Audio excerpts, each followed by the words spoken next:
Hello, everybody. Welcome to World 101 podcast. I'm your host, Eddie V. Joining me is once again Big Papa himself, Mr. Larry Giver. Bop, bop, bop, bop. Now you're going to hear that for the rest of the day. Oh, You're welcome. no. And I got the I got the coolest technology, Mr. Adrian Nieto. Coolest technology? You sound like a cyborg there. Yeah, because Hello. You're part of the frozen machine, so you got the I coolest. guess so, yeah. So, Fucking what? Skynet's coming to kill us. Oh no. Yeah, I will. Just welcome everybody. We got a great show for you today. We're going to be talking about reviews, and we're going to be talking about a custom-made gun. But first, we're going to get into our indie watch. Mr. Adrian Nieto, can you tell us what's up? Actually, before we start with indie watch today, we have to say our happy birthdays to Edward. That is turning. How old are you? Well, no, we're not gonna say that. I'm 36. But he's okay. Well, all right. I'm so he's 36 today. So happy birthday! Exactly. So he's 36 today. So a round of applause. Yay! Happy birthday! Thank you. You had cake already? I actually had ice cream and a cupcake. All right. So after I should get ice cream after this. Oh. I'm getting ice cream for you. Well, not for you, for me, but I'll eat it thinking of you.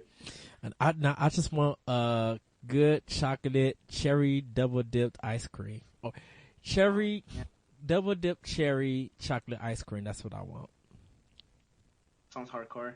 I want some too now. All right. Now let's get to business. So Indie Watch, yes, we're talking about Oxenfree today, which is a game made by I want to say Midnight Studios, if I'm not mistaken. I believe so. Yeah. You can look that up while I'll keep talking. Oxenfree came out this year on, I believe, February on both Xbox One and PC. And the reason why we're talking about this game, first I forgot to actually say, Indie Watch is a segment where we talk about indie games that we're excited about, that we're playing, or that are coming out, or that they're already out. So we're excited about them. So Oxenfree, the reason why I was so excited about it, I saw a preview on IGN.com, and I remember thinking, man, like this game graphics-wise looks really fantastic. It's like all hand-drawn animations for every single character, and this point-and-click type of mystery thriller horror game. I think it's fair to say. I mean, the mechanics are very simple. You interact with things, you talk to people, and you're trying to get out of an island that is kind of like cursed or something. And this game is developed and published by Night School Studio. Night School, yeah, thank you. Yeah. Night School Studios, yeah. And they're ex Telltale and ex Disney developers. Yeah, which is, I mean, like it's hardcore, right? Like you know that those guys, they mean business. So it's I thought it was a really cool game, especially because and most point and click adventure games from back in the 80s and stuff like that, you will like interact with something and something will happen. You will talk to like a character and they will say something, but that was about it. It was very scripted and there was no like room for anything else. While Oxenfree, the cool thing about it is that whenever you're like walking these very big areas and interacting with these big things, there are your companions or your characters that you're with. They will say something, and you have like 3 or 4 or something different options that you can answer, and the conversation changes depending on what you said. It doesn't really affect, or at least it hasn't where I am right now. I have something between like 2 hours into the game or something like that. It hasn't affected any decision or anything in the game, but I just thought it was, it's kind of cool. Like it feels like I'm playing this character, like I'm right there talking with this other character about like everything that's going around me, right? So I thought it was really cool. What do you guys think about like the graphics and the gameplay? If you guys saw any videos, I know you guys haven't played it, so let's just talk, like graphics and stuff like that. I like the graphics. I like the art style that they decided to go with. It's kind of kiddie-ish. It almost looks like kind of like a reading book for like a 3rd or 4th grade. greater. Just the way looking at the animation. I do have it on Xbox One, but I haven't started yet because I've been playing Shadow Complex Remaster and the Division. I've been playing that. But I did get it, and I am going to be starting to start it because you say it's the point and click adventure, and I'm starting to get into games like that, and I can't wait to really play. But yeah, the art style is really nice. Yeah, I think you nailed that with the description of like a fourth grade school book. Like it literally it looks a lot like that. So yeah, that's true. Nails it. Okay, what about you, Larry? I haven't gotten to look at anything on it because I've been busy playing this game called New Baby. Parenthood. The Yeah, ultimate game. that game. Oh, It's pretty hard. So we don't Larry, blame you for that. Larry, did you get the deluxe package? Yeah. Oh god. Yeah, I think the shipping weight was 9 pounds 11 ounces. Oh wow! Amazon will have charged you a lot for that. Holy moly! Actually, now it's a good segue. 9 months to get here, slowest fucking shipping ever. Speaking of shipping and stuff like that, I wasn't gonna talk about this, but it's a good segue. The Oxenfree Collector's Edition. I don't know if you guys saw it, but the Collector's Edition for the game was like this mini cooler that had, of course, a digital version of the game with a code that you can get, a map of the entire island where the events of the game take place, a can of beer with like a sleeve or something to keep it cold, a flashlight, and like a couple of pins and stuff like that. And I thought like, man, that is a really cool collector's edition. It's very unique, very different from anything else that I've seen on other video game developers. Right. So like now that you guys hear this, what do you think about that collector's edition? That's nice. The first thing I think is really, if I'm going to pay for a collector's edition and I don't get a physical copy of the game, that's bullshit. That shit pisses me off. Well, but it's like the game didn't release on retail, right? So it's only on Xbox Live and Steam. Yeah. So I mean, what else are they gonna do? They can't print just one game. Like it doesn't work like that, right? Right. Well, if you're releasing it on PC, you could totally print discs. Well, you have to think indie developers versus AAA developer and publisher. They and you could say the same thing with Yacht Club with Shovel Knight, but with them they had to make a lot of money for them to even make a physical copy, and they had to kind of raise the price for that. Where this game is just now coming out, they probably had to finance it themselves. Even with the Kickstarter money. So they probably didn't have enough to do a physical copy. Because if that was going to be the case, I think they probably would have to add more money and ask for more money on Kickstarter to get a physical copy. So yeah, no, I agree. And let's face it, Larry, who on earth buys physical copies for PC games anymore? Like who? You know what? I still like having physical copy. Even if it's PC, I still like having a physical copy. I agree. I love my physical copies. Every time I get a game or I buy a used game or something that doesn't have like a case or something, I will just I won't even buy it. I'll just leave it. I like my complete physical experience. Right. That being said, though, like if you go anywhere, any retail store, you go to GameStop, you go to Walmart, anywhere, Best Buy, the PC section, it's laughable. It's like there's like 3 games and there's only major games, right? You have the most common ones, right? You have your Assassin's Creed, mostly Ubisoft games actually, like Assassin's Creed, The Division, and whatnot. You have your Call of Duty, and you may have like a Blizzard game, right? Like a World of Warcraft expansion or something. There's nothing else to it. So, I mean, well, it's because I still think it's a cool collector's edition. I mean, it's because of Steam itself. Why spend extra money into a physical copy that really people know that they're going to make more of their money if this comes to any kind of PC port?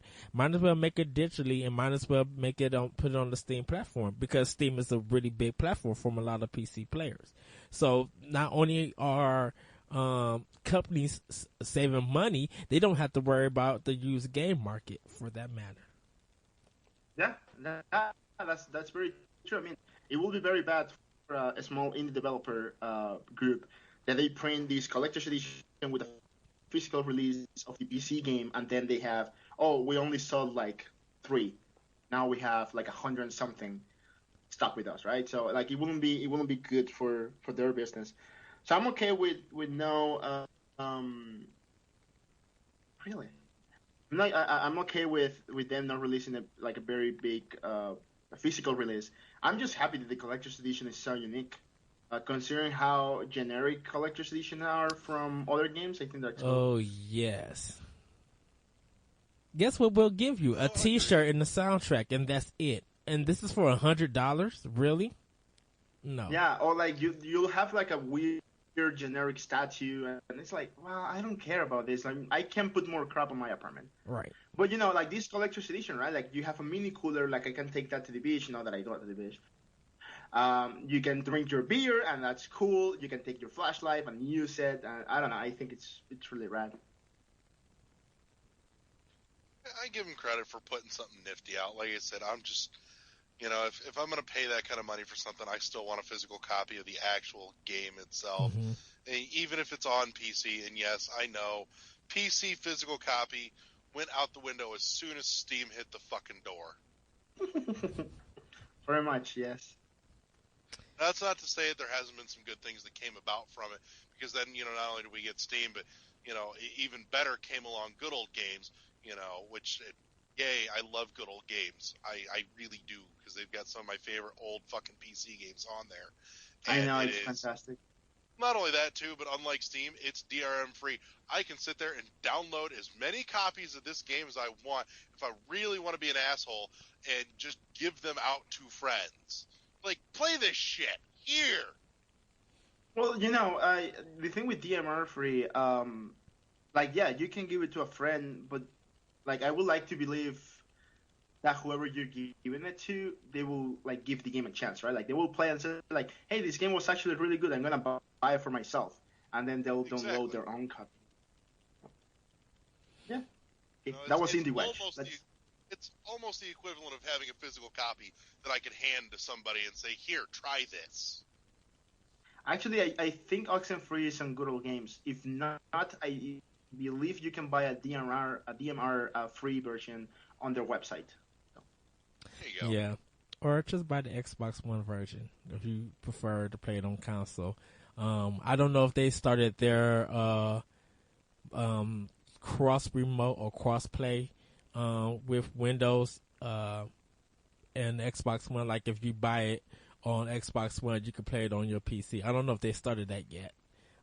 But if they did and you could do it, I say, go that route too, if you prefer it. All right, so we're going to get into our first topic. There was a Texas-based group who custom-made a gun to look like the Nintendo Zapper. And they posted it on Facebook, and it got a lot of, various comments on there. And I'm going to let Larry take over this story and get thoughts from him first.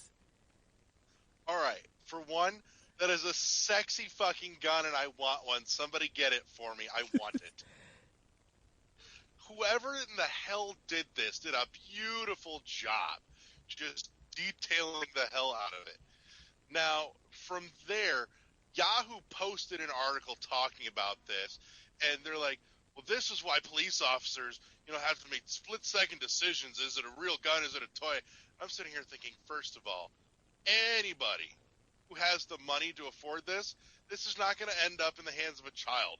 I guarantee you, that's an expensive fucking custom, because they did some damn nice work on that. Second of all, anybody who has any interest in actually picking up said firearm is not going to use it as their everyday, carry piece. That's retarded. That's a showpiece that you take out to the range every once in a while when you've got some friends and you go, dude, check this shit out. It's awesome.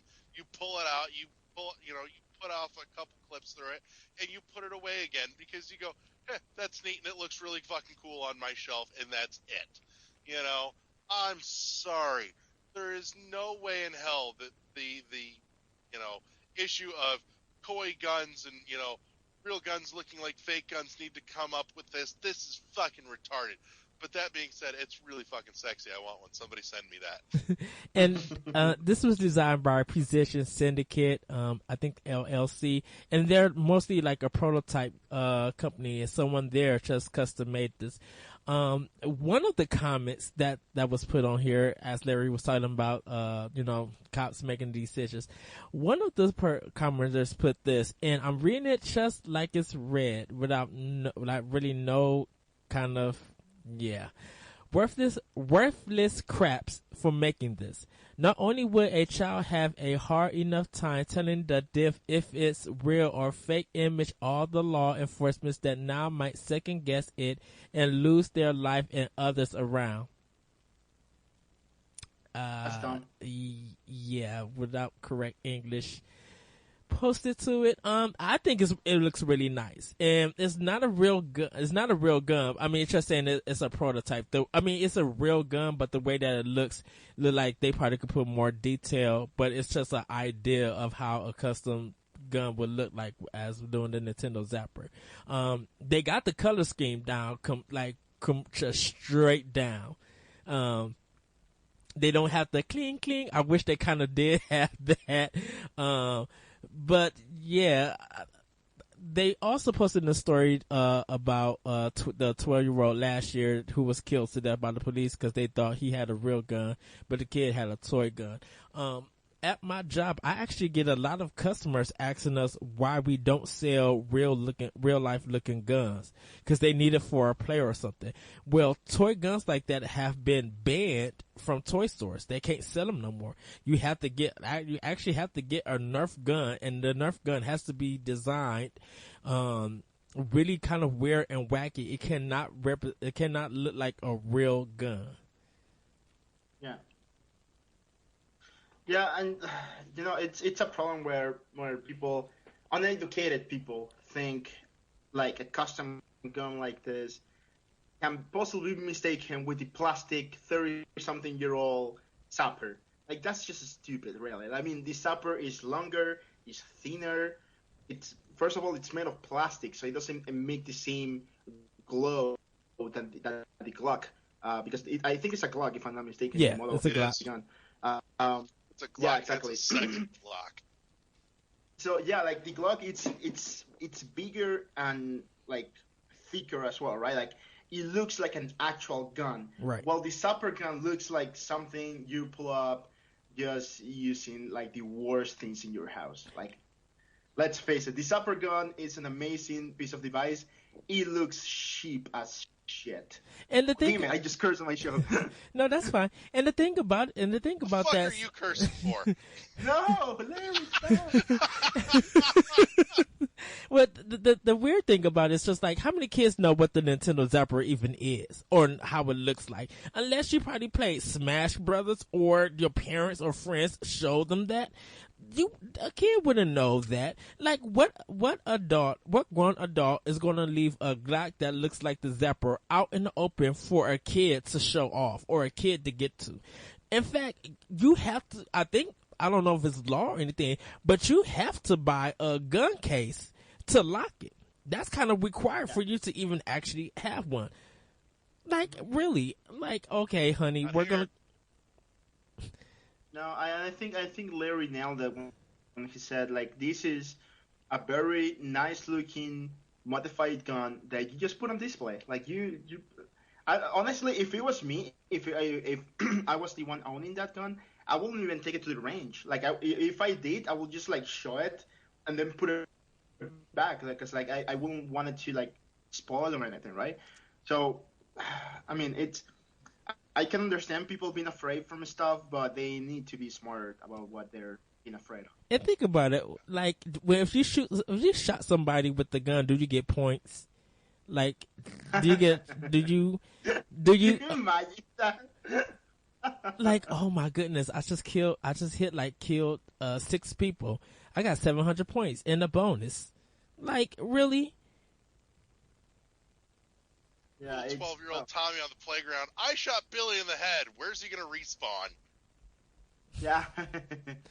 And do you have Well, and do you have to treat it like House of the Dead? Like if you run out of ammo, you just switch the gun off somewhere and then it comes back up. that's such a good game. Any more thoughts, everybody, before we get into our main topic? No, I No, just think I just the want gun one. looks cool. Yeah, the gun looks cool. I wouldn't want one. I'm not a gun fanatic. I really don't care. I'm more of a sword guy. So if someone creates, I mean, I've seen Master Sword replicas, but if someone nails like an actual replica that has the weight and everything, I'll probably buy that. That being said, uh, uh, oh, sorry. That being said, I think, man, I forgot what I was gonna go with this. No, never mind. Have I you forgot guys what I was gonna say. have you guys seen the Sega Master System gun? Oh God, that thing. That Okay, was the one that looked like an old 6-shooter, isn't it? yes. So, a funny story. My brother had the Sega Master System. So, we got the gun because it came with the system, and we would play like a game called Gangster Town with it. And when you shot the gangsters, they have like rings and they would slide up. Well, while we were playing the gun, like sometimes it wouldn't shoot. For some unknown reason, we had to turn the gun upside down and shoot it upside down, and it would work. And we didn't know why. So we're shooting gangsters in Gangster Town with the gun upside down. I'm just like, huh? That's weird. And I actually That is actually very strange. beat Gangster Town with an upside down gun. I'm dedicated. I'm so dedicated. I just remember what I was gonna say. The only thing I know about the Glock is that it sucks on Counter-Strike. So even if you acquire this gun, it will probably take you like 6 or 7 bullets to kill someone. Just saying. Oh my goodness. I could just. It's a very bad gun in the game. Oh wow. Oh wow. We was actually when me and my friends went out, we was actually playing Time Crisis 5, and I can't believe that they're still making that. And I was just like, wow, it's up to 5, and they changed the way that the game looks. Like you now have 2 pedals. You have one pedal to go left and one pedal to go right. And it was so weird seeing that. I'm like, goodness, Time Crisis have evolved to a whole different thing. I love gun games like that. Time Crisis was good. I don't think I've played anything other than 2 and 3 though. And I play all the House of the Dead ones on the Dreamcast and the Overkill one on Wii. I played them on the arcades. That's the only place I played them. Well, let's get into our main discussion. We're talking about reviews, and we were talking on Facebook and I know Larry has his ultimate plan for reviews, so we're going to say that for later. But we were talking about reviews. Reviews are one of the most controversial things about video games, in my opinion, because for some unknown reason, a lot of people like to skip the text and look at the number or look at the grade. And as gamers, I just want to know why we do that. So my first question to you guys is, what are the purpose for video game reviews or just reviews in general? Like, what do you think the purpose is for them? I think the purpose is to, help the customers make an informed decision, right? Without video game reviews, there won't be like YouTube videos for parents. Oh, Adrian? Adrian? So I think they're fairly important. Adrian, you had to say that again. You kind of froze. Oh, that's fine. So So I think the purpose of video game reviews is to help customers make an informed decision. Without video game reviews, there won't be YouTube videos for parents to know if GTA 5 will be, a smart purchase for their 7-year-old son, right? I think they have to be there. Whether or not you agree with them, that's up to you, right? You can still buy the game if you want and make your own decision. But I think they help consumers, not like us, right? Like we're gamers and we know whether or not that game looks fun, whether or not we want to play the game. But they help, like casual gamers or parents and stuff like that to know whether or not that product is appropriate for their children. Yes. What about you, Larry? I'm going to say before you even get into the use of a review, there's a fundamental step that comes first that almost nobody fucking talks about. Know your reviewer. Know the fucking source. That is absolutely important. Because for God's sakes, if you're going to sit there and read a review about a game that you're excited about, and it was reviewed by somebody that we'll say it's a long established series, and it's reviewed by somebody that hates the fucking series and everything that it stands for, why would you read and or use that review? This person has a set of tastes that obviously don't match up with yours. Find a reviewer whose tastes generally fall in line with yours. Start there. As far as the use of the review, I generally have my mind made up whether or not I'm going to buy something by the time it comes out. That being said, it's kind of nice to, go through a review and say, and see some things to either A, look out for, some things to get a little extra excited about, now that somebody's played through the final version, and B, it's nice to get a heads up if, I should expect some problems or some issues here or there, instead of being caught off guard going, oh shit, my thing just crashed.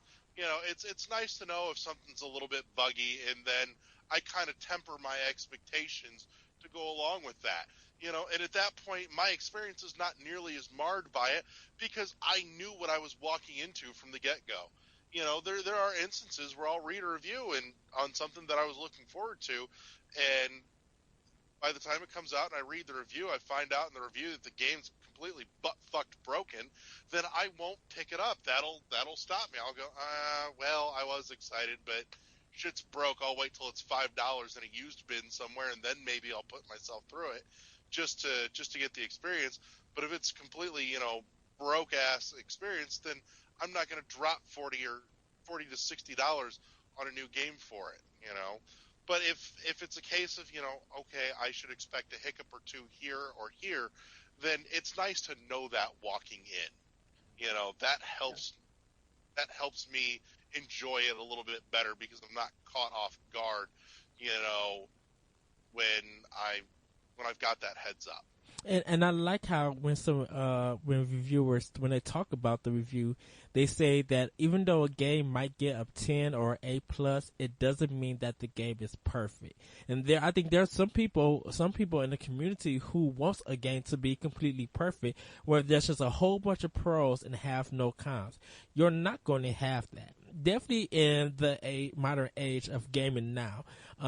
If you want to take, for example, Aliens Colonial Marines, how the trailer kind of tricked everybody into thinking of what the game is going to be.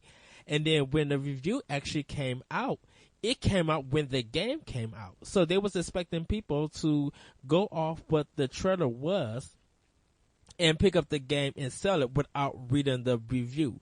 Definitely when a game like Alien Colonial Marines has an embargo that you cannot put your review out till actually maybe around 10 or 11 o'clock in the morning. Well, don't forget that a lot of reviews that come out might have different time zones.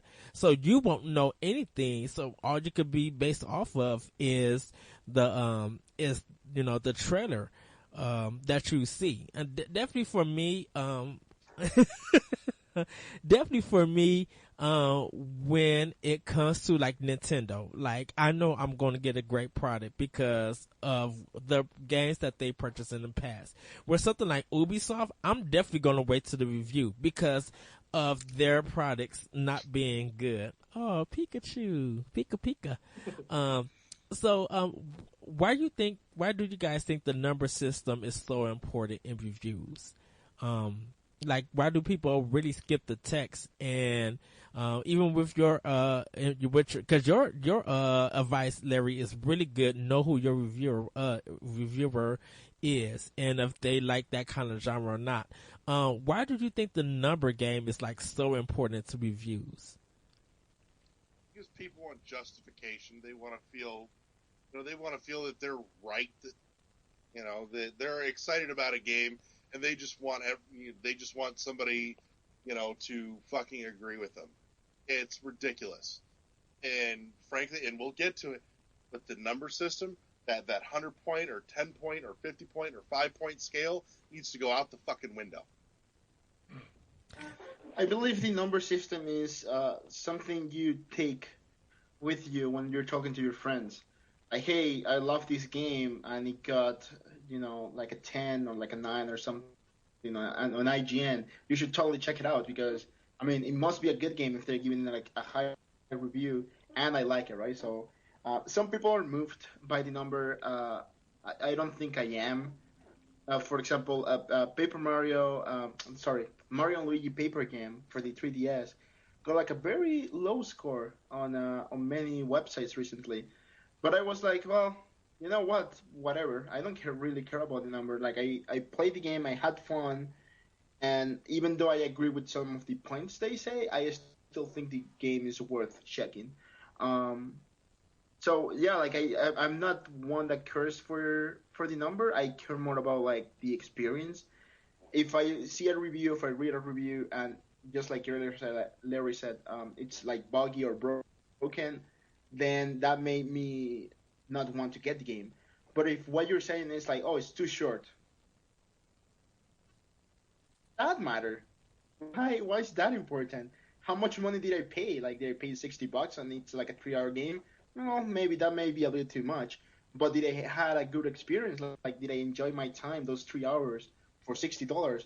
Then maybe it was worth it, right? Like, I paid $20 an hour for like a really good experience. So Right. maybe it's not that bad. And definitely, people continue to look at Metacritic and be like, well, that's kind of the defining number for this game. And there could be a really good game that, has a really high Metacritic, but, it might come out and people might not actually really like it. And just be like, how did this game get this high of a score? Definitely for me, I like reading the text first before I look at the score and look at the pros and cons. Because I read reviews definitely from IGN. I read them from Destructoid. I listen to like Jim Sterling, like when he does his reviews. Polygon, I read it from. Like even in like the MVC video game book club or just the community, and like even beyond the stuff, I listen to different people's opinions about a certain game and trying to hear their pros and cons. And definitely for me, if I look like that's going to be interested in that type of game, I definitely pick it up and I would give my own impressions. I don't try to give a review because I'm not definitely for me, I'm not a professional reviewer, but I like to see where some of their pros and cons are at that other people have been talking about. To me personally, like the number game doesn't really matter because some people will ignore the number game. Definitely with me working in retail and I have to sell that type of game, I have to go off reviews and like their number score and tell people, well, this got a 7.5, but it's still good. I did pick it up and I did play it and it's worth the purchase. And some people be like, well, because you said it was a 7.5, I'm not interested in that. And definitely for me, I think it is important for some people. I think depending on what the site is, and I think Resident Edge, one of the sites that said they was getting rid of the number game, or some kind of magazine or website said they was getting rid of numbers, and when they put out the review out, it was just going to be text, and people actually got mad about that. Like they wanted a number to be attached of it because they felt like with a number attached for it, it'll let me know if I want the game or not. Yeah, and I remember when a Splatoon got reviewed and it got like a 7.8 or something like Yeah. that. and everybody was just like raging about it. I was like, well, what's the matter though? Like, why doesn't matter that it got a 7.8? In my heart, I think Splatoon is a fantastic game. For me, it's something that I enjoy playing. So for me, it's a 10. Why does it matter if it's a 7.8 on a website? Like, what's the problem? Just no, move on, play the game. Like, why is this making your decision so important? I think Splatoon's a really hard one to gauge, though, because when that came out, that's a really tough thing to really review, because there was a very limited amount of content on the disc, but we knew that there was more coming and that there was, more free shit coming, no less. They were going to keep building on it. It's just that, what was there on the disc to review at time of release was so limited, and that was taken into consideration in the review. And so it's kind of a torn. It's like, what we have is not a lot, but we know there's more coming, but we can't review what we don't have yet.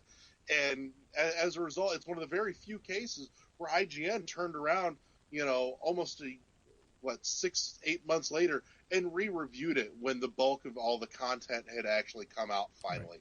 They said, okay, we've got the majority, if not all, of what's going to be out for this game.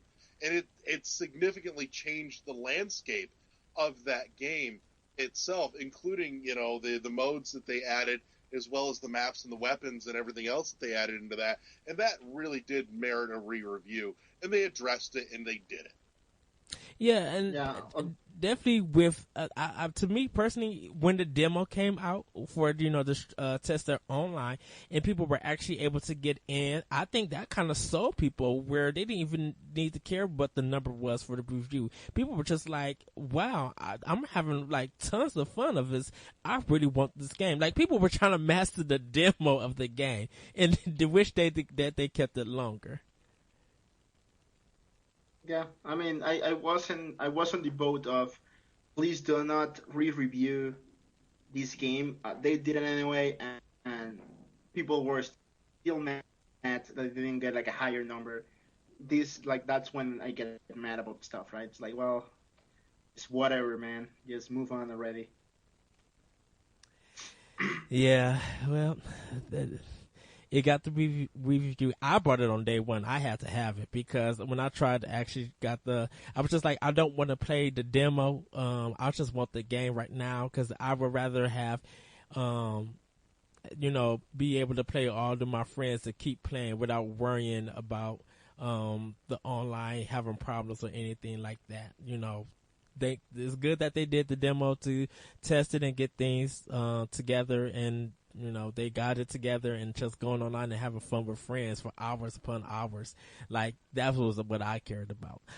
If reviews didn't have a number scale or a grade set scale, does the reader have a right to demand one? Like do people feel like that they need to have one? Like nope. People do not have the right to demand something they're getting for free. You don't have the right. If you're paying a review, it's different.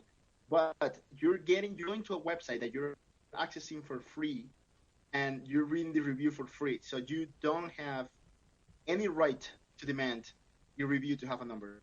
I think that's stupid and that. Larry? Hey, that sounds terrible. Stop it.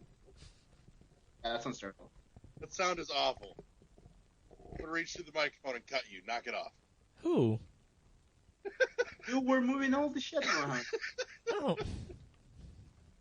Mute the microphone next time. Ciao, bye. Oh, go ahead, Larry. No. Finish moving your shit so that we can hear it first. I did. Let's move. Okay. But no, and Adrian is exactly right. Not that you could hear anything that he fucking said. Yeah. But no, I mean, you have. Let's talk about fucking entitlement, because that's exactly what that shit is.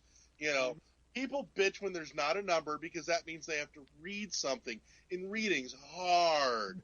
But no, it's fucking entitlement. Unless you are paying a subscription for some site's reviews, and it is a format that is structured and promised to you that it'll have a number, for as much as that number fucking does or does not mean, no, there is exactly zero right to bitch. Yep, I agree. Because they feel like that if they have that number, they could use that number in an argument. Well, this website give it that, so that's why this game is garbage. Okay, did you read any of the context that was in the story? No, I didn't read it, but it's because it got this number. That's what makes it garbage. So I you're don't not think going. I don't think you can call a game garbage unless you play it.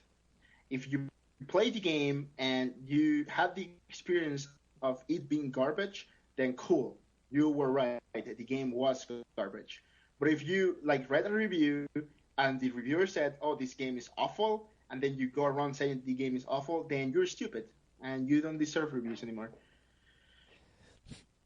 I will, yeah, because Grand I Theft just Auto. insulted our viewers. No, because I know Grand Theft Auto 5 shouldn't got the score that it got.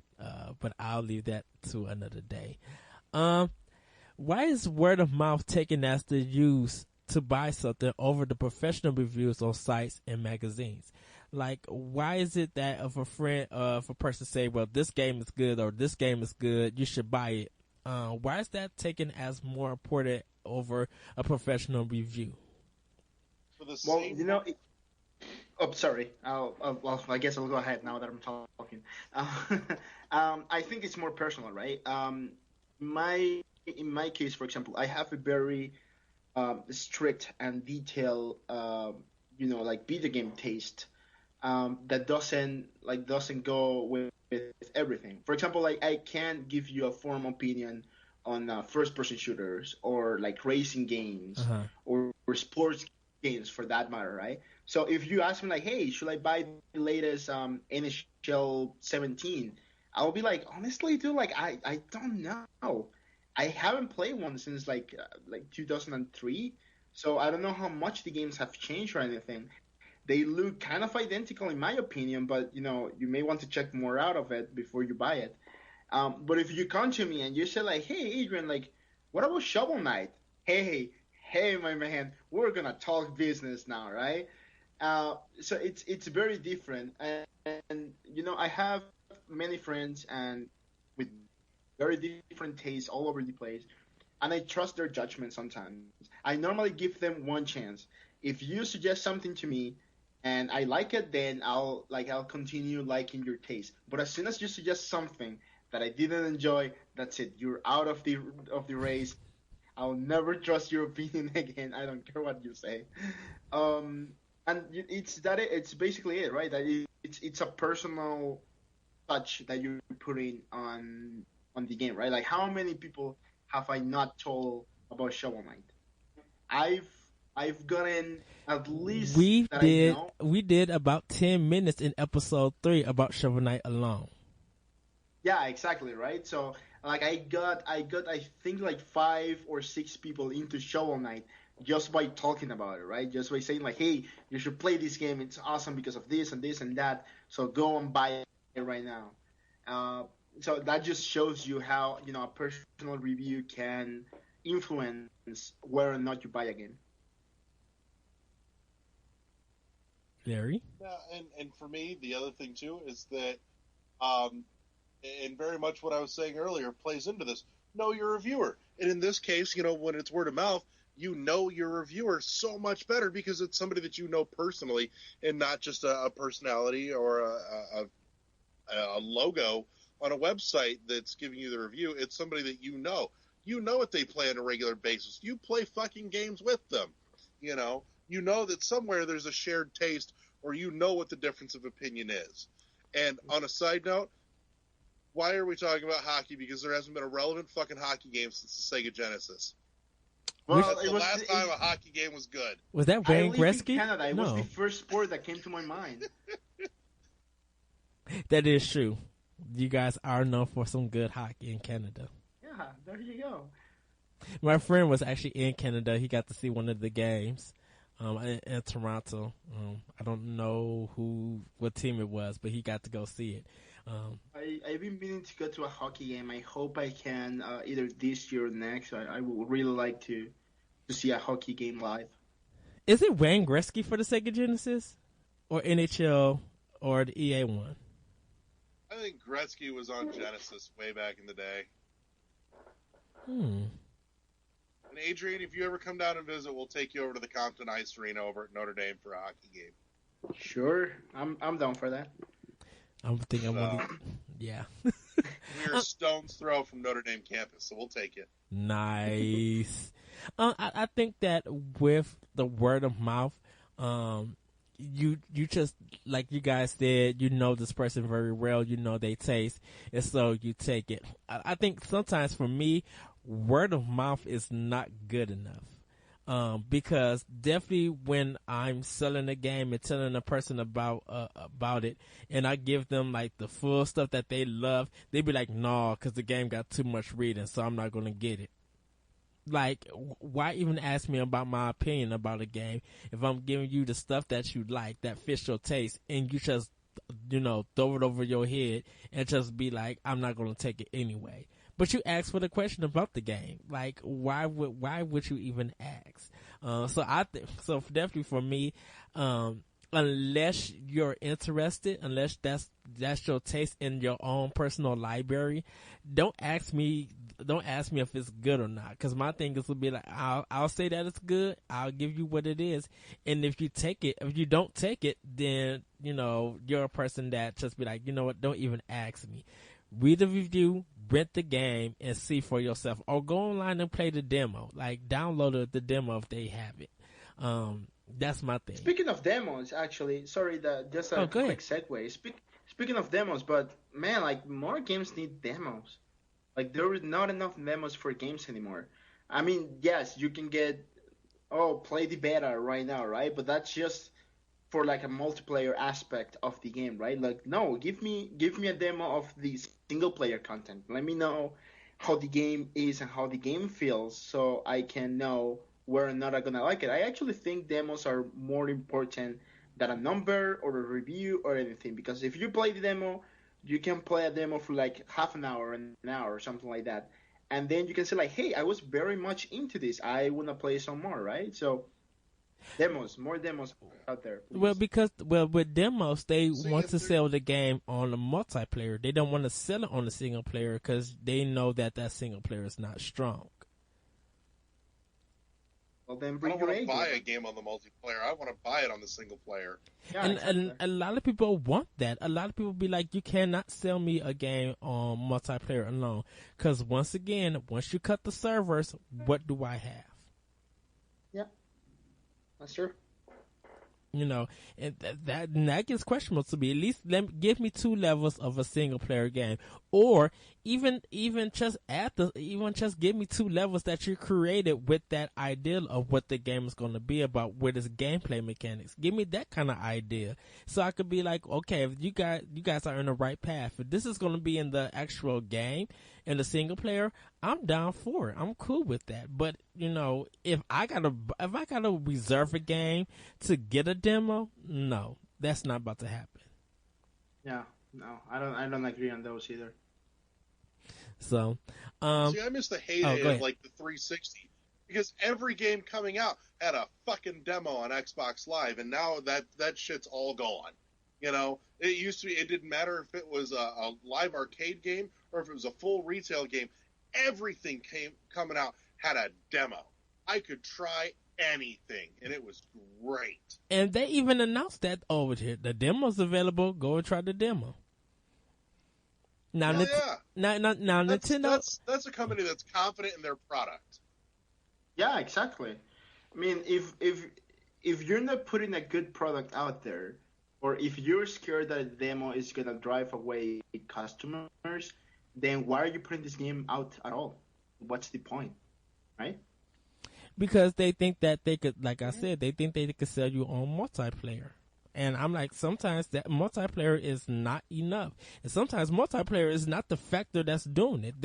People want to play single player. They don't want to stay on playing multiplayer, because some people are just like, they hate going online and playing with strangers. Yeah. And I got a parent once asking about a Splatoon, and like she didn't like that the game is mostly online, and I was like, well, I mean, I'm sorry, but that's the way it is, right? Like, you are completely entitled to say I will not buy this game for my son because it's online only. I don't want him to go online. Even though you can't chat or talk with people online on Splatoon, it is still a fair concern, right? That they don't want their parents to go online. So I was like, I mean, I don't know what else to say to you. It's just the way it is. I mean, I do mention that the game does have a single player, but I do mention that it's mostly online multiplayer because that's what the game is kind of sold on. Like 3 minute matches and you're good to go. But if you don't want to do online, there is a single player attached to it that's really fun and really creative. Your kids would get into it. Like I sell it to them that way. But if most of them, they be like, well, what's the hottest game? And I asked them, do you got a PlayStation Network or Xbox Live? No, we don't want to pay for online. Then you're not going to have the hottest game. Yeah. You know? Yeah, and that's true. I mean, do you want a good infrastructure or do you just like if you just want to play a single player game, that's totally fine. There's a ton of single player games out there that you can play. But I do agree, like the industry is mostly moving into a multiplayer, like online environment that I'm not okay with for the most part. Um, but I mean, customers, they vote with their wallets, right? Yeah. If the majority of people say, "Hey, I don't want to play this game because it's mostly online," that's fair. I mean, just don't buy the game. And definitely, if the review is like really focused on the multiplayer and barely on the single player, that becomes a problem. That really does. Yeah, Cause I agree. Because sometimes with the reviews, they be like, well, the online section wasn't really working, so now we have to wait to play the online section before we can even do the review. Well, we got to wait till the game comes out because that's when the servers are going to go live. Yeah. Which is the problem with many online games, right? Like it was a problem with Splatoon. I think it was a problem with like Battlefront and stuff like that. So, I mean, just the way it is. Splatoon, though, at least, even when it went live, right out the gate, there really wasn't a major problem. Once the stress hit the servers, they handled it extremely well. Mm-hmm. Like, it may have taken them forever to finally do, an online, shooter, but when they did it, holy fuck nuts, they nailed it. It wasn't all this day one crashing, everything's broke because we didn't test anything shit. Day one out the gate, their stuff worked the way it was supposed to, as promised. And I love reading people's tweets and stuff. Be like, yeah, I was going to play 15 minutes of Splatoon. It's 5 o'clock in the morning, and I started this game at like 12 p.m. Be like, really?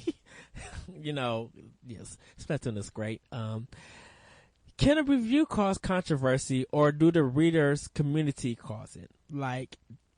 Like a review that, and we're going to talk about the gem starting and digital homicide controversy. We'll talk a little bit about that. Don't shake your head, Adrian. I'm sorry. But does a review cause controversy? Like when people don't agree with a reviewer because they gave another game that's in that same genre a higher rating, and gave this thing a lower rating, even though they might do the same things. Like, do you think that's like very big? Like, is it important or anything like that? I think it's the community that causes the controversy. I mean, like the biggest controversy that I can think of in the recent years was the Mass Effect 3 ending, and how people were like, they felt betrayed because this game got like a very high review, and it was like the ending of Shepard and the Mass Effect franchise, and they were like, well, but you didn't tell me anything about the ending, so now I need to bitch about it. And I'm going to follow you. I'm going to follow you up with a different game when you get done, Adrian, or after you and Larry get done.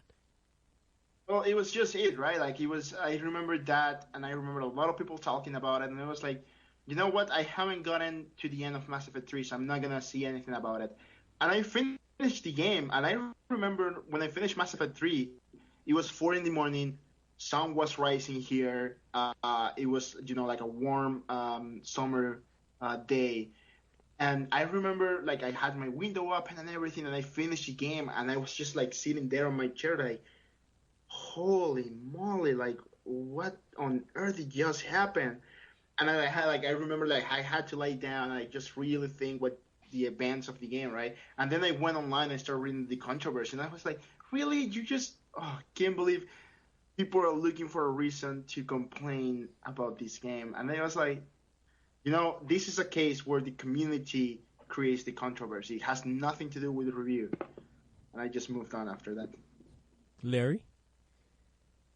I think the only time a review causes controversy is if that review was bought and paid for by the publisher and or developer. Oh, At that we're going. point, Oh, yes, you have every right to stir up some controversy about that.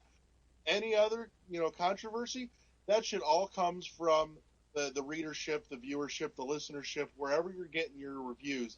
The only controversy that comes around is when they bitch because whatever their website or venue of choice is didn't give the game that they wanted or that they were excited about, didn't give it a perfect fucking 10, and they're butthurt for some reason, which makes no sense because until you bought the game, you have no investment in it. Why are you fucking crying about it? For all, if nothing else, be thankful, because if it was a terrible fucking game and it got reviewed bad, somebody just saved you $60. Say thank you. Don't whine. Mm-hmm. Because we're going to say Cain and Abel too. We're going to get into that game too. Metroid Other M and Bayonetta 2, two big controversies. And with Metroid Other M, it wasn't so much about the story. It was much about one of the reviewers that was on Adam Sessler's show on G4 was doing a review about Metroid Other M and kept talking about Samus and having these feminine emotions and stuff, and how she's supposed to be a cool bounty hunter and stuff like that. And the reviewer focused so much on that, they didn't focus on graphics, gameplay, in other aspects of what makes the game, a Metroid game. They didn't focus on about that. They focused more on about Samus and her emotions and stuff. And a lot of YouTubers were really upset about that because they felt like you focus more on this and didn't tell us nothing about the game. So you gave it a low rating based on some emotions and what you think what Samus is, compared to we want to know about gameplay, we want to know about graphics. And like you can find videos of it on YouTube, and people were really upset with this reviewer who was also female. And a lot of people just blame that. They think that she didn't even play the game. They believe that there was a person who wrote a review and had her read it. Compared to something like Bayonetta 2, where they was focusing more about Bayonetta being sexist, or the game focusing more on her sexuality instead of the graphics and gameplay and stuff. Like, and people were complaining about how it's detrimental to women and stuff like this, and it was just like, it's not detrimental to women. It kind of got weird because no one said about anything about Bayonetta when it first came out.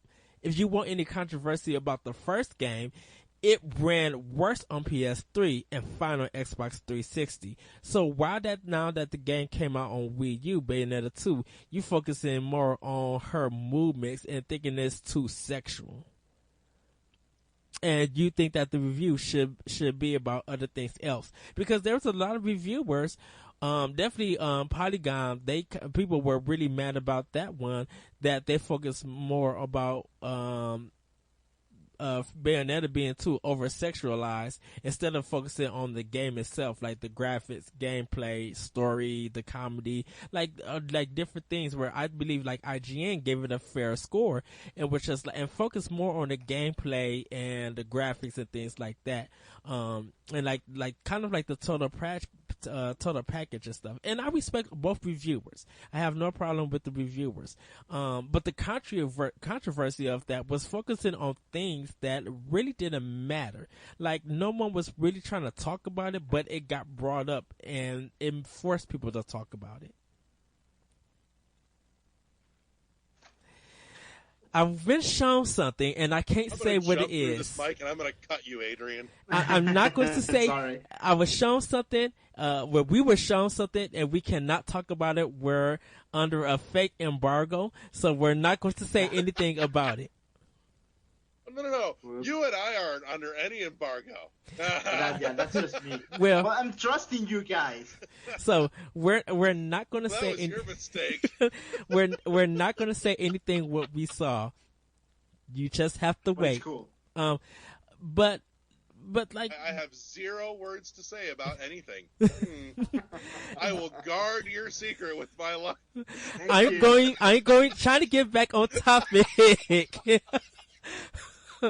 But like that was kind of the big controversy. Now, Larry, you mentioned about developers paying for a good review, and that kind of happened like to some of the YouTube bloggers that they was paying them, and stories even came out. They were just like, if you give us a good review about this game, not only do you get the game for free, but we will pay you something. And the game, people just made so much good, reviews about it.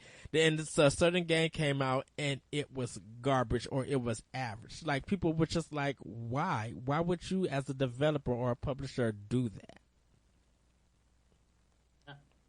I honestly, I don't know. I know why they do it, because they want to move copies. They figure if they can flood the market with good reviews, then they'll move copies. It's a sales tactic. It's a shitty one. It's a real shitty one, but it's a sales tactic. That's marketing after all. And what do you guys think about when publishers invite people to come to their company to review the game? I think great. Let them go. If you want to fly my ass out somewhere to come take a look at your game and review it, then fine. But know that I'm not going to, I won't put together any kind of review on anything unless I've actually, had a chance to sit down and play it all the way through. The conditions in which I play the game in may have a minimal impact, but if any, but again, if there's any impact, it's minimal. If I'm going to review a game, which I'm not one to do, I look at a game and go, okay, I had fun, but what makes my opinion any more valid than anybody else's? But that's just me. I know I have weird, obscure taste in games, so I don't do that. But, if I was to look at it, it would be a case of what experience did I have with the game, not anything surrounding it. Did you guys, I don't know if you heard the controversy, and this one doesn't have to be a review.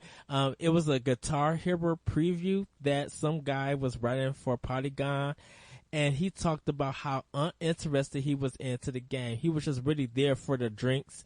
And when he got a chance, he actually went to go talk to the developers and just ask them questions and leave. Like, he didn't really play the game. I don't know if the story was like a fake story or anything, but it really gained some controversy right there.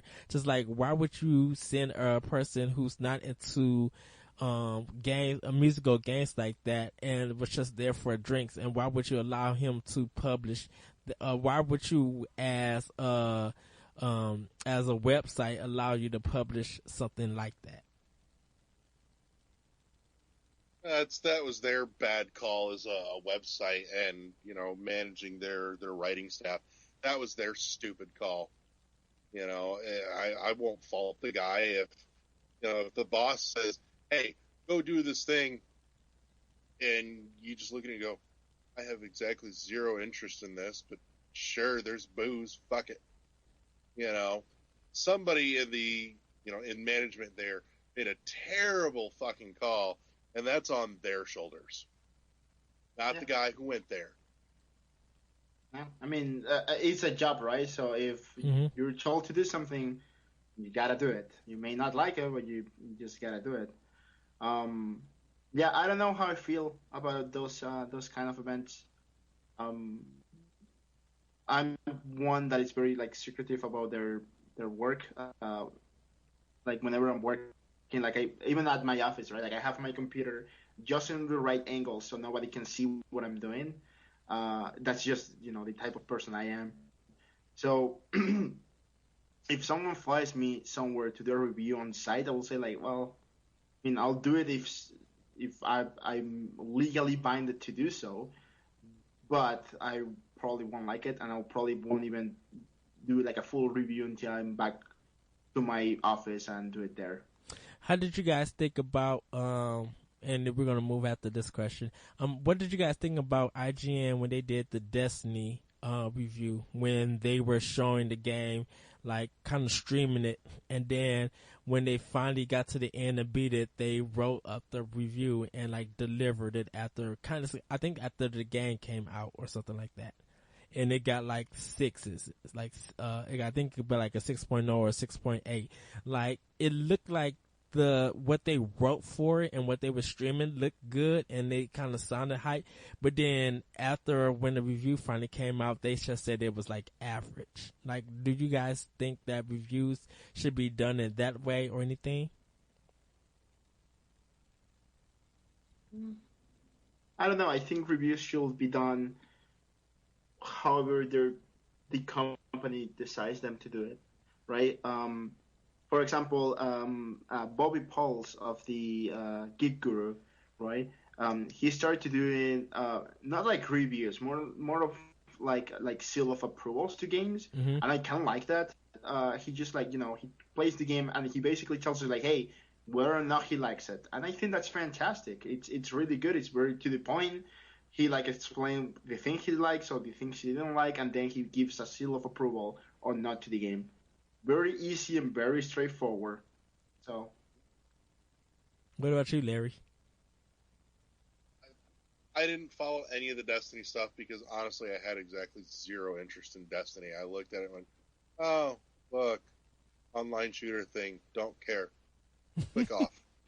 But that being said, Yes. as far as what this the seal of approval thing goes, it's not a bad idea by any stretch. But again, just like what we talked about earlier, it doesn't mean a damn thing unless you know the reviewer. You have to know his taste to see if and it might be a case of honestly where he says I fucking hated this game, but if you know that reviewer and you know that his tastes are exactly opposite yours, that's your cue to go out and buy it. that's true. That's very true. So our next question. Bad review Oh, go can ahead. be just as useful or encouraging to go out and buy a game as a good review. All depends on the reviewer. And sometimes you have to play bad games in order to form different opinions about other things, right? Like one of the things I was taught on my early game design classes was like, hey, don't always play games you think they're good. Like, get out of your comfort zone. Play different genres that you don't usually play. Play bad games too. You have no idea how much you can learn from playing a bad game. And it may not be like a bad game because like a reviewer said that it was a bad game. It would maybe be like a bad game because you played it and you thought it was a bad game. So that was like a very important lesson that I really take to heart. It's like if I'm playing a game that I don't think is good, I'm normally thinking, what did this company do wrong, and how will I improve it if I was making it again? Because people was just like, avoid Ride to Hell, but play it because of how bad that game is. And I'm just like, I'm not going to try that game. I believe y'all, this game looks like garbage, and I'm going to leave it at that. Moving on, though, developers and publishers have been unfair to those who have given a game that is sold to bad reviews for that product. Why is that? Should developers learn from criticism or wait to do a survey when the next game comes out? So basically that they've been unfair to reviewers who gave their game a bad score. Even though the game is being sold, some publishers and developers have put like a DMCA or a copyright infringement. And this is going to kind of tie in with the Jim Sterling part when we get to that question. Like, why is it unfair that companies might do that to a reviewer. Definitely with the YouTube bloggers. Like, should they be able to take the criticism that a review gets? Or, should they just wait that a survey comes out for the next game and just be like, what did you guys like and what you guys didn't like? I mean, I don't even know how to answer that question properly. It's kind of like a big, like very generic, big question. I think if developers are being, kind of salty about a review they got, Mm-hmm. the only thing they have to do is the same thing you have to do in Dark Souls, is just get good, make a better game next time, try again. That's it. Well, Don't blame the reviewer, blame yourself for putting out a bad game. like if you look at the Jeff Gershman and his thing with Cain and Abel 2, how he gave it a bad game, and they didn't really like that, and so they kind of I don't know. They said that because of that game he got fired, but I think it was other things like that. And there's stories out about that. Like the company who published it made a big deal that it got a bad review, and there's some companies who where they blacklisted people because they gave bad reviews to their games, and there's been some companies who put advertisement because they kept getting bad reviews. Like they were acting childish to reviewers. I mean, and to other websites because they got bad reviews for their games. Well, and you know what? That's on them for being butthurt. But you put a product out into the world, and at that point, it is fair game. It is open season. You can be butthurt all you want about it, but at some point, you're going to have to own up to, if you put out a pile of shit, you're going to have to own up to it and go, yeah, that was my mess. I made it, and you bought it. But, as far as blacklisting or blackballing people for reviewing it, that's their prerogative. That's fine. But it's not going to stop anybody from, reviewing their future endeavors. Okay, you're not going to send me a copy. Whoop-de-doo. Either I'll game fly it or I'll go out and buy it, but it's not going to stop me from getting my hands on it and reviewing it. The only thing that you're doing at that point by blacklisting somebody is potentially negatively slanting their forward-going reviews on any other product that you put out because, you got butthurt and said that I'm not going to deal with you anymore. That's the only thing. But any reviewer worth their salt at that point would still be able to keep some semblance of objectivity in that issue and review the product by itself without, figuring in any hurt feelings about what the publisher or the developer did or didn't do for them after, they reviewed a product poorly, the last go round. Yeah, I agree 100% with that. Definitely, let's say for example, Ubisoft, like even though they get good reviews or decent reviews, I think people are very wary of them because of their Assassin's Creed brand being so buggy, and the way that they treated that Rainbow Six game that came out. Like they didn't put no single player, they only made it online, and how quickly people left that.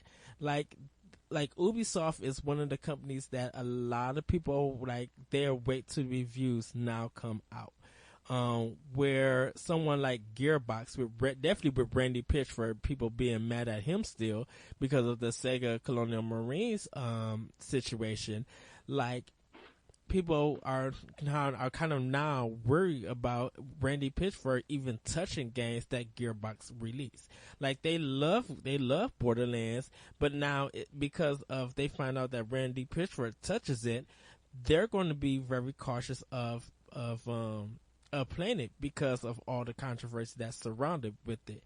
Definitely with the reviews being so bad for the game. So our last. I personally. Go ahead. Sorry, I just one last thing before we move on. For the most part, I personally try to avoid any sort of controversy. I I don't have time to care, honestly. I mean, there's way bigger things out there in the world that, hey, this guy cannot touch these games from this company because the company doesn't want him to. While there is like people dying all over the world, and so I think like I stay away from like trivial things like that, and I do what I like to do. I enjoy my games and I play and buy my games. I, That's about it. I think with the Alien Colonial Marines thing though, it's just like they didn't let nobody play that game, and they lied to people with that trailer. I know Jim Sterling was just like they're still showing that trailer on Steam. Like if you still want to buy that game on Steam, and you want to look on how the game is supposed to look, they would throw that trailer. They don't got no original gameplay trailers unless you go on YouTube and see actual people playing the game. Mm-hmm. You know. So our last question: Jim Sterling and other YouTube bloggers get DMCA on their channels from developers. Seems to be a rising problem. Since Sterling is being sued by Digital Homicide, can the outcome change reviews? And these are early access games, Steam Greenlight games, and Jim Sterling, he does play some good ones and he does play some bad ones, and he gives his critique. If he pays for them, does he have a right to be actually, does a company have a right to DMCA somebody and claim copyright infringement over a bad review? And if Digital Homicide, who's suing Jim Sterling for emotional distress and the lack of sales and stuff like that because of his reviews, if they win, can this change how companies review a game? I told you guys probably what I think about this whole situation. But it's not something that I'm comfortable saying publicly. So I'm just gonna stay away from this question and let you guys talk. Well. Do you think that it could change reviews, Adrian? Uh, it might, but anything can though. Like any situation can change the way reviews are done. Larry's gonna enlighten us with how reviews will change. So that's something. Well, Larry, let's hear your thoughts first on the Jim Sterling part, and then we'll definitely get into, because I want to hear what you have to say. All right. Full disclosure: Jim Sterling is my fucking spirit animal. I love his content. Now, granted, I appreciate the general obnoxious, weird, and abrasive mannerisms, but that's just my sense of humor. Now, taking Jim Sterling out of the equation altogether, looking at it from a strictly legal standpoint. One, Digital Homicide put a product into the marketplace, into the wild. Two, somebody bought it. It was purchased. It was paid for. They weren't given it with any stipulation saying that you can't talk about it. We don't want your opinion floating around about it. No. You know what? It's like anything else on the internet or anywhere else. If I bought a product and I want to talk about it and tell somebody I think it's great or it's a piece of crap, that's my prerogative. Free speech. Your product needs to fucking stand the test. Otherwise, it shouldn't be out there, and that's on you. Now, that being said, what Digital Homicide is trying to do is bloody ridiculous. And I can only fathom how much they paid a lawyer to take this piece of crap case. They haven't. When, frankly, even better. I can't wait for a judge to look at this and laugh them out of the courtroom and go, "You're stupid. Get out." There has been no more information about if the case has been moved to court. The lawyer who wants to charge them $75,000, and they went online to do a GoFundMe account so they can have people pay for the lawyer. But if you're suing somebody for $10 million and you don't have a lawyer or even have enough to get a lawyer, how are you going to sue somebody?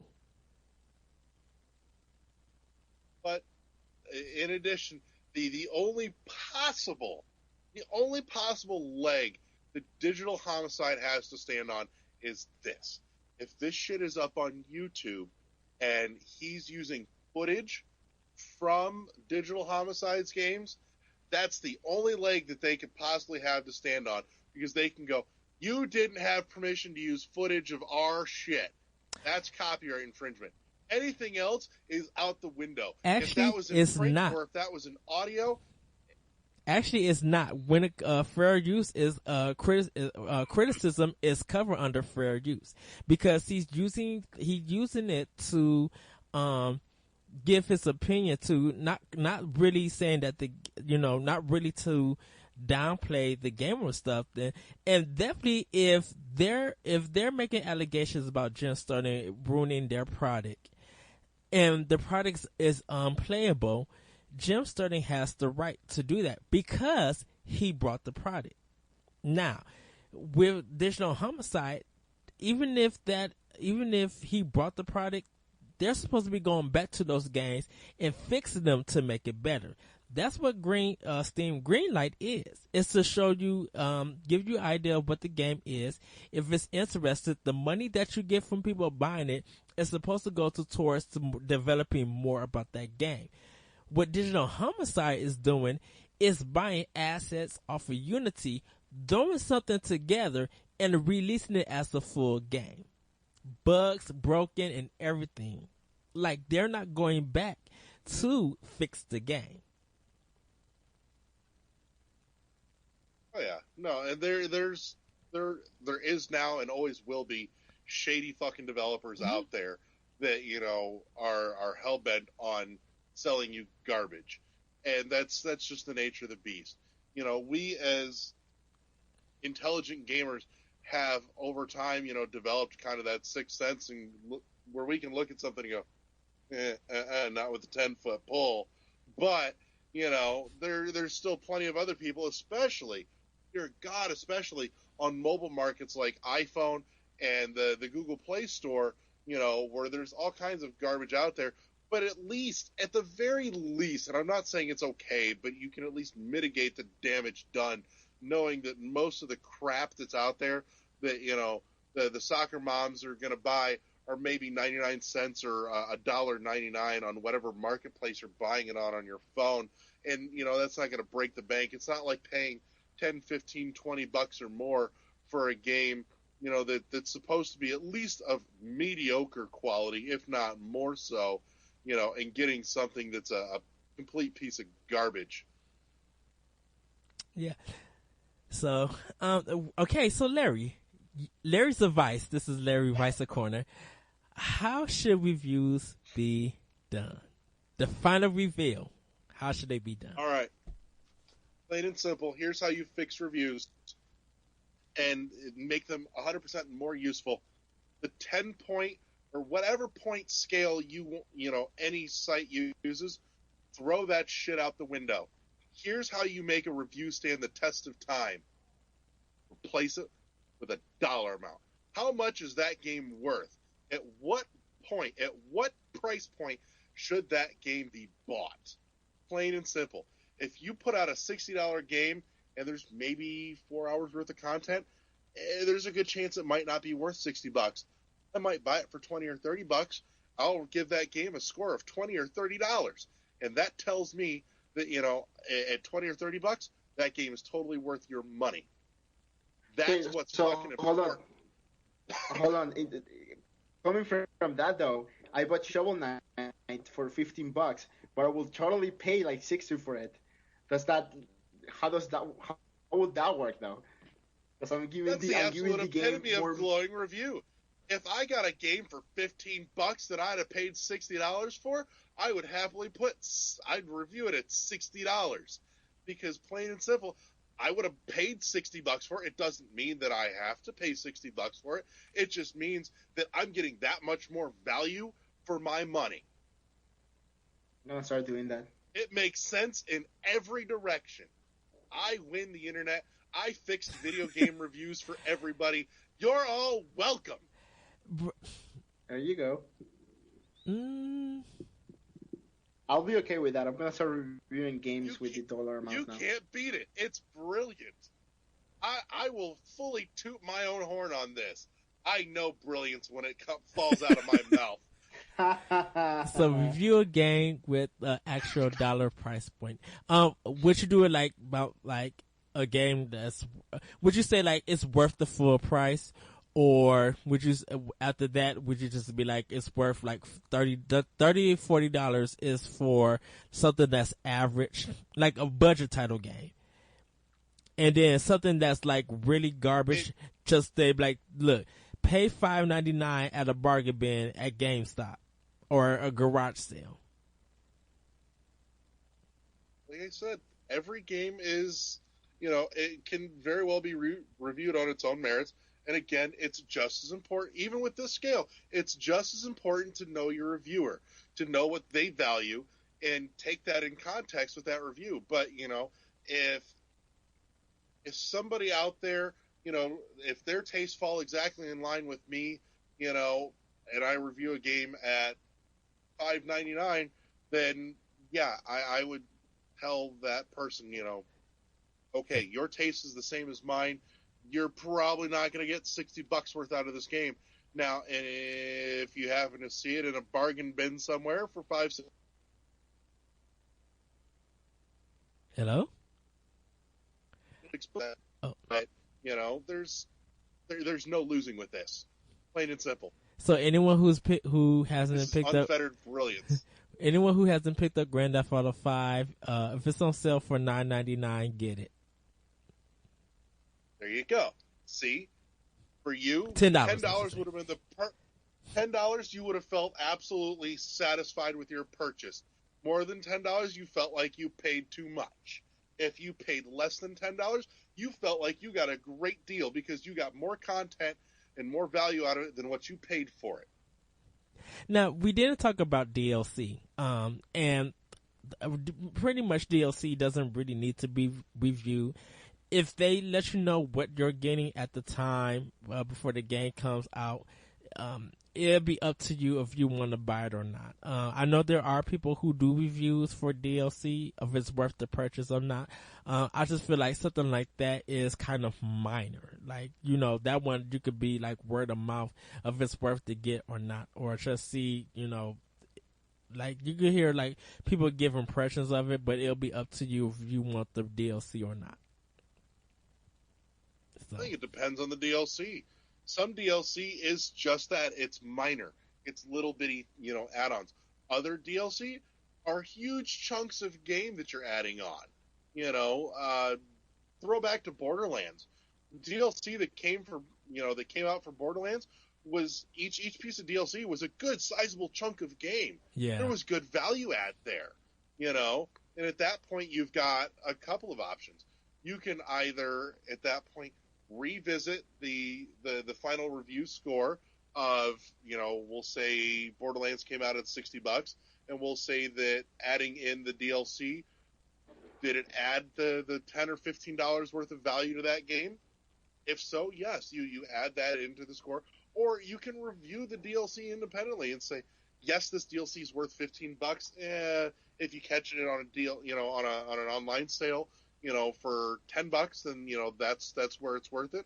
Yeah. Or, yes, I got so much content out of this, I totally would have paid $20 for this. I know with Shovel Knight I had to have that $15. It was just the hard thing about Shovel Knight was which platform to get it on, and I was just like, I'm sorry, I gotta go with Wii U. Like you have to get on everything. That's the point. Well, I got the physical cartridge on 3DS, and no. And I have it on there and on Wii U, and if I ever get a PS4, I'll probably get it on PS4 as well. Don't get it on PS4, no. But I want to play that Kratos mission. It's nothing. To watch a video. So that's it for the show. Larry, do you have anything to plug? No, just your birthday, Chocolate Thunder.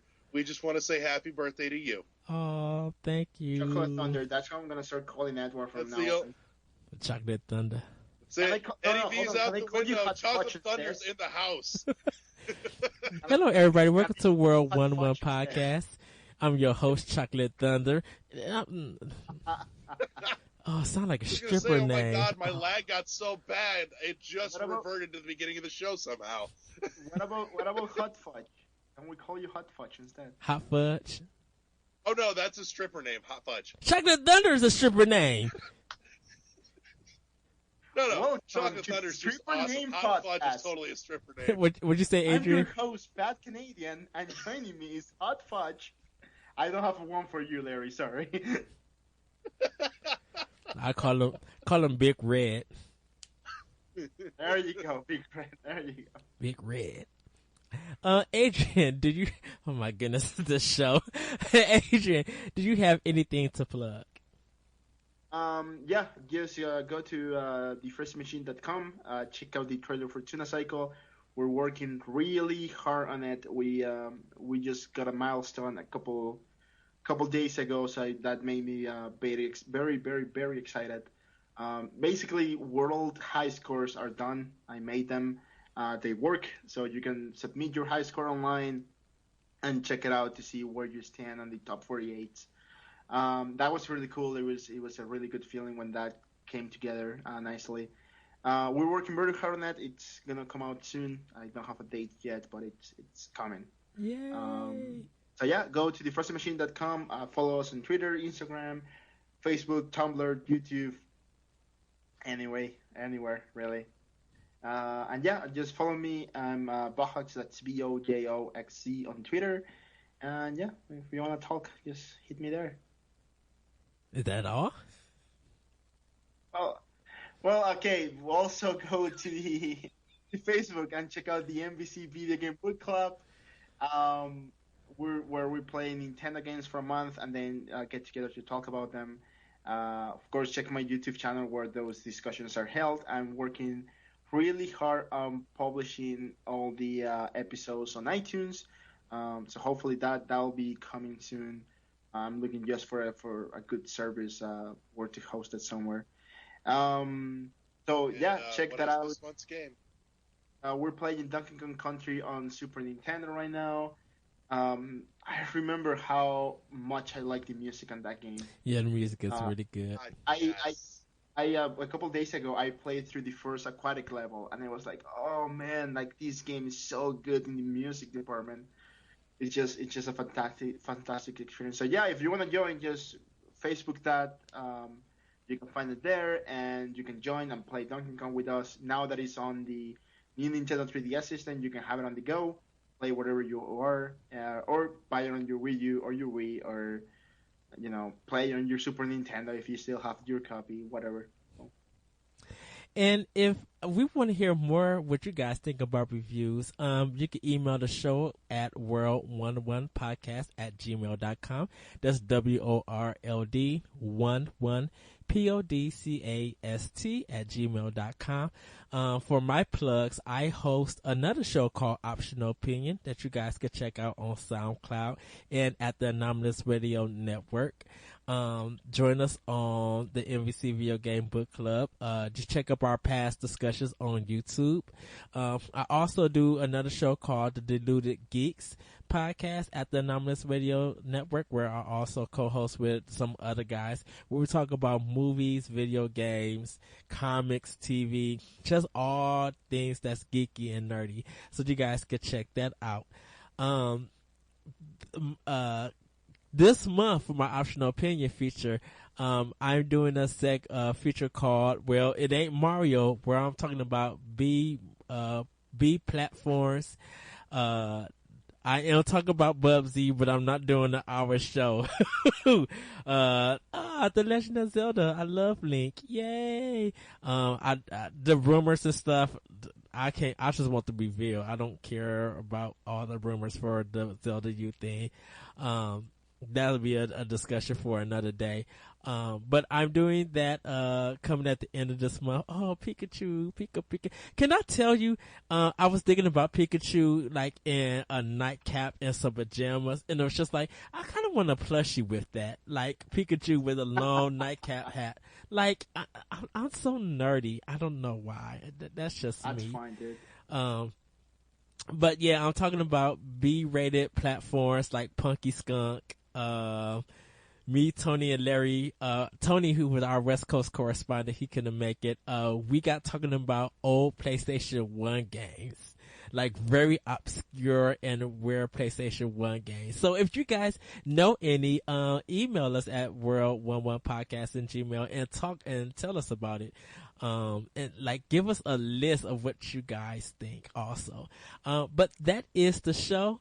Until next time, we will see you guys later. Bye. Bye. Bye. Peace.